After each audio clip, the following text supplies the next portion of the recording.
live in a world that constantly makes it difficult for us to be here, and then shames and punishes us when we say we're having a hard time being here. My name is Yolo Akili Robinson. I'm the executive director and founder of BEAM, the Black Emotional and Mental Health Collective. I wanted to make an institution that helped Black folks heal. That's point blank exactly what my focus was, right?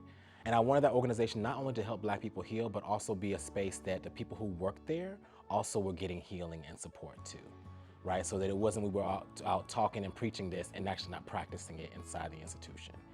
And so, BEAM and my hope and my vision is like that we are a space that helps cultivate healing, that helps kind of innovate mental health work, healing justice work, and create space for us to have more joy, have more care, have more support.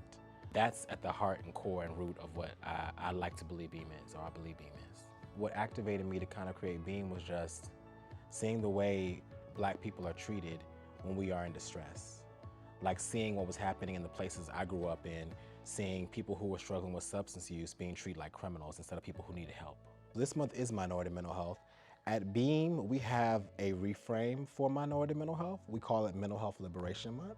We felt that the framing of minority lumps a lot of diverse people together who have very different experiences. We want to also focus on mental health liberation because we recognize that for us as Black folks in this country, unfortunately, a lot of our folks don't experience mental health systems outside of or as different from prison systems. And so when we say mental health liberation, we're changing the frame to say, not only are we reimagining, but we're also liberating ourselves from these confines that create distress, that say that we have to struggle, and saying, no, we can envision a world where we have a living wage, where we have accessible and free universal health care, where we have schools that don't feel like prisons, where we can go to therapists or to anyone and talk about what we're navigating and not be locked into padded rooms and tossed away, which we know happens to a lot of our folks.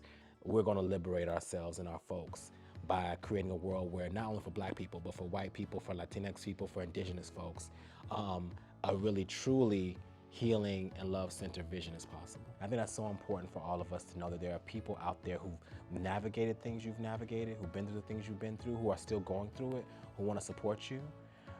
There is possibilities of being in the world in ways that don't feel with that shame and all those different dimensions.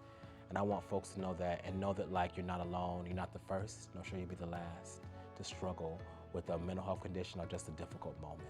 We center mental health liberation because we know another world is possible.